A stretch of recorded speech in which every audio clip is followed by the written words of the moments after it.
안녕하세요. 복덕방 기자들 강신우 기자입니다. 오늘은 하반기 부동산 시장이 어떻게 될지 전문가 전망을 들어볼 텐데요. 김학렬 스마트튜브 소장님 나와 계십니다. 소장님 안녕하세요. 안녕하십니까. 상반기에는 집값 상승폭이 그렇게 좀 크지 않았습니다. 그래서 일각에서는 좀 안정세를 보이고 있다 이런 얘기도 좀 나왔는데 상반기 부동산 시장 평가 어떻게 좀 받을 수 있을까요? 작년에 이어서 메인 지역이라고 할 수 있는 서울 같은 경우는 오르긴 올랐지만 이제 신고가를 갱신한 정도지 이게 많이 올랐다라고 평가할 수 있는 정도는 아니었거든요. 말씀하신 대로 서울에 비해서 경기도하고 인천은 좀 많이 오른 편이었었어요. 그러니까 서울에 있는 수요들이 아마 밀려서 그러니까 실수요들이기 때문에 서울에서 매물 부족 혹은 가격이 인상됐기 때문에 서울서 집을 구하지 못한 층들이 경기도나 인천에서 전세와 매매를 선택함으로써 거기가 좀 수요가 많이 몰리는 바람에 많이 인상이 됐고요. 특히 인천 같은 경우는 KB에서 2008년도 이후 통계 자료를 공개를 했는데 사상 최고 상승률이에요. 올해가 2008년도부터 지금 거의 4, 5년 됐는데 그 기간 중에 최고 상승률이니까 굉장히 많이 오른 편이라고 볼 수 있겠죠. 지방은 이제 많이 오른 적이 있고 안 오른 적이 있고 들쑥날쑥. 들쑥날쑥하고 서울은 뭐 굉장히 완만하게 상승을 한 근데 것이고 중요한 것은 조정이 안 됐고요. 그러니까 정부에서 이제 많이 기대를 했던 것들이 6월 1일 기준으로 종부세랑 재산세 부과 기준이기 때문에 세율이 올라간다는 것들을 벌써 2년 전부터 계속 압박을 했었거든요. 거기다가 이제 양도세 강화가 되기 때문에 이제 다주택자들이 더 이상 갖고 있을 필요가 없기 때문에 6월달 이전에 할도로 어떻게 보면 유도를 했는데 결국 그게 안 됐어요. 그러니까 이미 뭐 증여라든지 아니면 팔지 않겠다라는 생각이 들었던 것 같고요. 아니면 생각보다 다 주택자들이 많지 않았다던가 그런 것이고 핵심 지역에 그렇기 때문에 실질적으로 기대했던 매물이 나오지 않는 바람에 아마 조금 더 급매물로 효과로 인해서 가격이 조정되거나 이런 것들을 볼 수가 없었던 것들이 수도권 상반기 시장이었던 것 같습니다. 하반기 집값 전망 좀 어떻게 좀 보시나요? 그러니까 저는 이제 V자 상승까지는 아니고 아까 말씀드린 완만한 상승으로 갈 거라고 예상을 했었는데 제일 지금 변수가 뭐냐면요. 시장에는 변수가 오히려 없고 정부가 변수예요. 계속 매물을 줄이는 정책들을 만들고 있거든요. 그러니까 제가 전혀 예측을 못했던 게 2019년도, 2020년도는 조금 완만하게 정말 갈 거라고 보호로 갈 거라고 생각했는데 실거주요건을 더 강화를 하고 심지어 이제 그 중간에 들어왔던 임대차 2법을 시행을 해버렸어요. 그러다 보니까 작년에 전세 씨가 마르다 보니까 갑자기 전세에서 매매로 전환되는 경우도 많았었고 그래서 경기 인천으로 가신 분들도 많았었기 때문에 올해도 계속 이렇게 실제 거주할 수 있는 실제 거래할 수 있는 매물들을 없앤다라고 하면은 그냥 두면은 완만한 상승인데 V자 상승이 될 수도 있겠다라고 하고 좀 살짝 우려가 되기도 하더라고요. 그러니까 실질적으로 이제 6월 1일 다음부터는 대책이 없어요. 이미 이제 그 전에 했던 대책들이 실행되는 단계이기 때문에 보유세도 중과가 되는 것들이고 재산세나 이제 종부세 같은 경우도 양도세도 이제 80% 이상을 내야 되거든요. 30세 이상 같은 경우는 그러면은 팔 이유가 전혀 없잖아요. 차라리 1, 2년 전 종부세 내든지 뭐 증여하든지 좋은 물건 같은 경우 그렇게 한번 판단을 할 것 같고 이미 다 그렇게 준비하셨던 분은 진도가 나왔던 것 같고요. 그래서 지금 특단의 대책이 없는 이상 잘못하다가는 왜냐면 서울의 올해 가장 큰 이슈가 뭐냐면은 입주 물량이 급감해요. 작년보다 2만 가구가 줄거든요. 작년엔 그래도 그 입주 물량이 많아서 완만한 상승으로 버텼는데 하반기 때부터는 입주 물량이 급감하기 때문에 거기다가 서초구의 반포 주공 1단지부터 시작해서 거의 6, 7천 가구 정도 그 주변 다 해서 이주 수요가 발생하거든요. 근데 거기 강남권 같은 경우는 이주비가 또 굉장히 많이 나오다 보니까 그 이주비를 받아서 거기 돈이 있는 분들이잖아요. 굳이 그거 없어도 딴 데 전세나 어디서 가실 수가 있는데 대체주택이라는 걸 살 수 있거든요. 대체주택 같은 경우는 건축하고 있는 기간에 집을 사갖고 한시적으로 실거주 목적으로 거주하는 것들이기 때문에 다주택자 중과도 안 되고 나중에 양도세 혜택도 주거든요. 보통 이제 그 반포동 주변에 이렇게 사시는 분들 같은 경우는 지역을 이탈을 안 하시거든요. 그럼 반포동이나 길 건너편에 용산구라든지 강남구에 있는 주택을 한시적으로 투자할 수도 있는 거예요. 실거주를 하면서. 그렇게 되면은 지금까지 정말 잠잠했었던 서초구, 강남구, 용산구의 시세도 올라갈 수 있는 것들이거든요. 근데 또 거기 살고 있던 임차인들 같은 경우는 주변에서는 전세를 못 구합니다. 왜냐하면 재건축 아파트들 같은 경우는 저렴했기 때문에 거기 살았던 것들이었기 때문에 그 강남권으로 출퇴근을 쓰는 지하철 라인들로 이주를 하게 되면 뭐 7호선 라인, 9호선 라인, 뭐 3호선 라인에 있는 외곽 지역으로 뭐 경기도 인천권에 있는 주택들한테도 자복을 줄 수 있는 것들이고요. 아무튼 좀 그런 상황입니다. 그래서 지금 서울 같은 경우는 지금 별로 안 좋은 상황들이 지금 몇 개 좀 엮여 있거든요. 그래서 지금 이것들에 대한 대책이 전혀 없어요.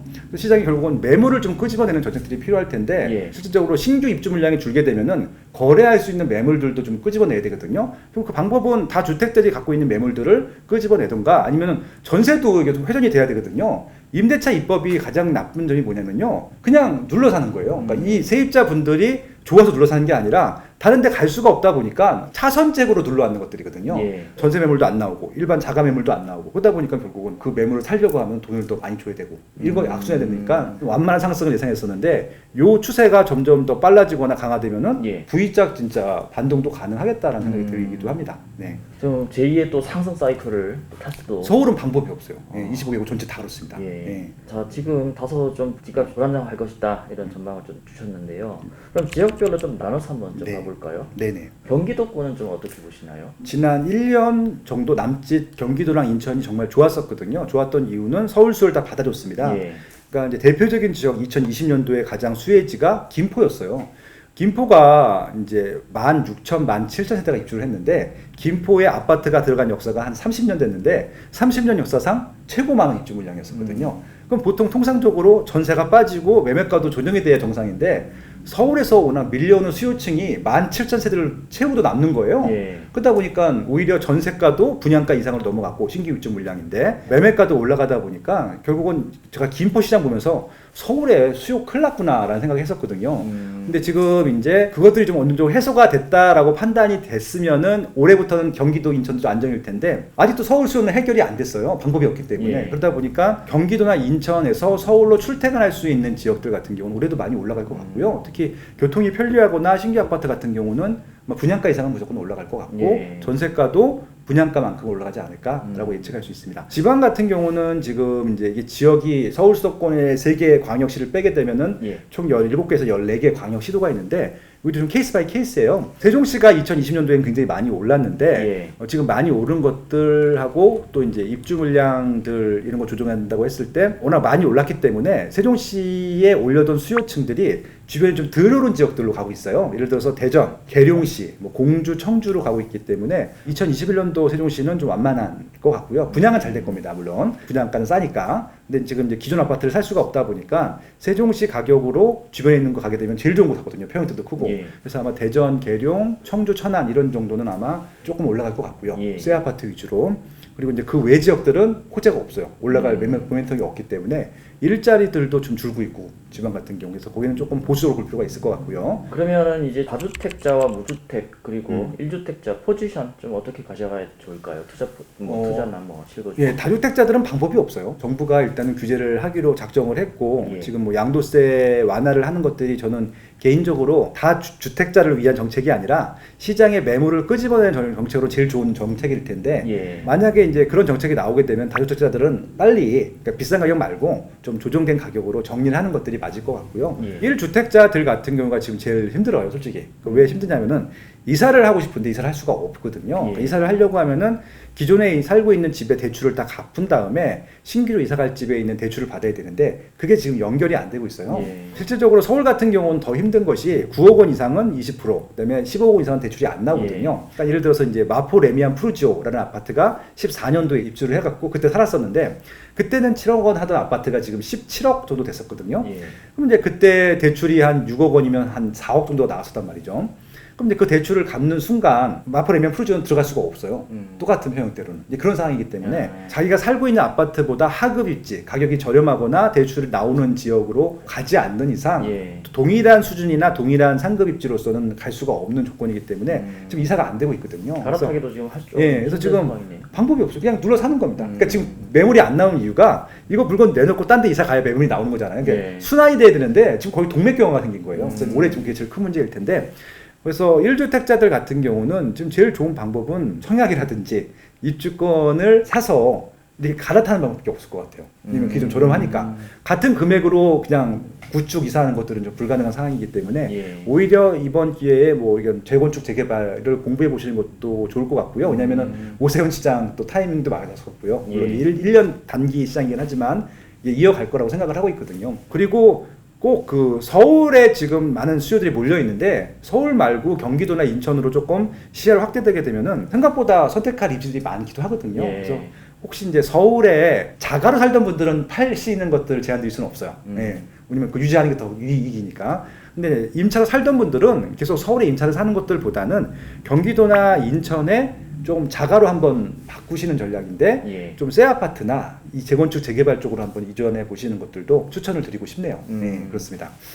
무주택자들은 그러면은 집을 언제든지 예, 언제든지고요. 그건 뭐 지금 이 방송 보시는 시점에서 가셔서 또 바로 계약하셔도 상관없고요. 예. 가점이 높으신 분들은 주저하실 필요 없이 그냥 무조건 신규 청약 넣으시면 될 것 같고요. 지금 로또 아파트 굉장히 많이 나오고 있고, 그렇죠. 그다음에 이제 경기도권이나 인천권에 있는 이제 전국 단위 택지개발 지구 같은 경우는 거의 또 지원이 가능하거든요. 예. 그러니까 동탄 같은 경우 대형, 그러니까 최근에 거의 10억 이상 싼 거 나오잖아요. 디에트로 이런 것들. 예. 그냥 무조건 넣으셔야 돼요, 그런 것들은. 왜냐면은 거기 안 사는데요. 안 살아도 일단 가세요. 예. 이 월급쟁이가 10억을 어떻게 모아요? 그러니까 지금 정부에서 어떻게 보면 무주택자들한테 주는 특별한 보너스니까 일단 당첨은 되고 보는 것들입니다. 그런 식으로 지역 내에서 조금 저렴하게 나오는 물량들 같은 경우는 진짜 실거주까지 할 수 있다면 정말 좋겠죠. 예. 그런 것들 좀 적극적으로 노력해보면 좋을 것 같고, 만약에 좀 연령층이 있거나 청약 가점이 높으신 분들 같은 경우는 3개 신도시 청약이 있거든, 4년 청약. 예. 그거 노려보시는 거 좋을 것 같고, 가점이 안 되시는 분들은 그냥 입주권, 분양권, 뭐 분양권이 별로 없으니까 그냥 재건축 재개발 입주권 사시는 거 추천드리고, 그냥 기존 아파트도 사시면 좋겠고요. 정말 돈이 없어요라고 하시는 분들은요, 그냥 1기 신도시 구축 사셔도 돼요. 올라요, 그것도. 그러니까 이제 신축만큼만 안 올라서 그렇지. 예. 저는 그냥 오히려 1기 신도시라든지 아니면 좀 이런 것들이죠. 서울에 붙어 있는 신도시들이 있거든요. 예. 그러니까 고양시 같은 경우는 일산 신도시도 있고, 이쪽에 덕양구 쪽에 화정, 행신 정말 싸거든요. 그다음에 뭐 북쪽 가면 의정부도 그렇고요. 예. 아직도 점점 저렴하거든요.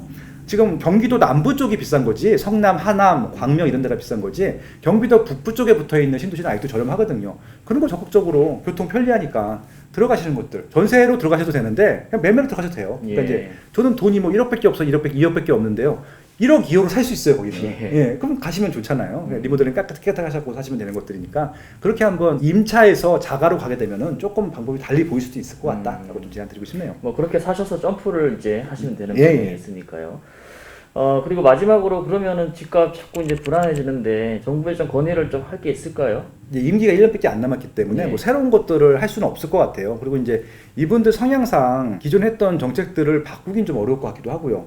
근데 그럼에도 불구하고 지금 뭐 새로 민주당 총재가 되신 분도 예. 기존 정책들을 완전히 비판하고 계시고, 지금 뭐 서울시장에 나오셨던 박영선 후보님들도 여러 가지 완화책들을 내놓으셨거든요. 그러니까 지금 핑계가 좋잖아요. 새로 이제 어떻게 보면 선거철을 앞두고 있기 때문에 새로운 판을 짜는 입장에서 한번 이번 기회에 한번 바꿔보시는 것들도 선거 전략으로 좋지 않을까 싶고요. 두 가지 제안 드리는데, 저는 양도세를 단면이 아니라 그냥 일반 과세로 다 통일했으면 좋겠어요. 1주택자든 다주택자든. 예. 그러니까 정부 손해도 아니거든요. 그러면 매물이 나오게 되면은 시장이 좀 안정감 같아요. 이것은 좀 이제 임차 문제도 해결할 수 있고, 임차인들이 주택을 살 수도 있으니까. 그리고 좀 무주택자 분들을 좀 위해서 예. 어떻게 보면 좀 혜택들을 많이 줘야 되는데, 그렇게 하기 위해서는 신규 아파트를 많이 공급해야 되거든요. 예. 그러니까 지금 이제 공공 뭐 재건축 재개발 추진하고 있는데 실적으로 진도를 하나도 못 나가고 있어요. 예. 민간이도 잘 진도가 안 나오고 있기 때문에 저는 민간 재건축 재개발을 정부에서 좀 도와줄 필요가 있다고 생각을 하고 있거든요. 그래서 공공 정비 사업이든 민간 정비 사업이든 좀 정부의 힘을 들여서 과정 같은 경우를 좀 단순화 시켜가지고 빨리 진도를 빼는 정책들을 하게 되면은 언제까지 뭐가 공급이 된다라는 그런 거 어떻게 보면은 좀 확정된 일정들만 있다 하더라도 기다릴 수 있을 것 같거든요. 근데 지금 언제 어떤 물건이 나올지 모르니까 좀 기다릴 수가 없다 보니까 또 조급해지는 것들이어서, 공급 대책과 과연 교통망 계획을 좀 구체적으로 좀 많이 알려주시면은 당장 뭐 이렇게 조급 판매 있는 것들은 없애줄 수 있을 거라고 생각하고 있거든요. 그래서 두 가지, 양도세 일반 과세를 하는 것들 자주택자들을 하고, 공급 계획이랑 교통망 계획을 좀 구체적인 날짜를 좀 보여주시고 예. 좀 맞춰서 좀 진도가 나갈 수 있게 좀 팍팍 좀 지원해 주시면 좋겠다라고 좀 제안드리고 싶네요. 알겠습니다. 오늘은 그 스마트 튜브 우리 김학렬 소장님과 함께 하반기 주택시장 전망에 대해서 한번 들어봤습니다. 소장님 고맙습니다. 네, 감사합니다.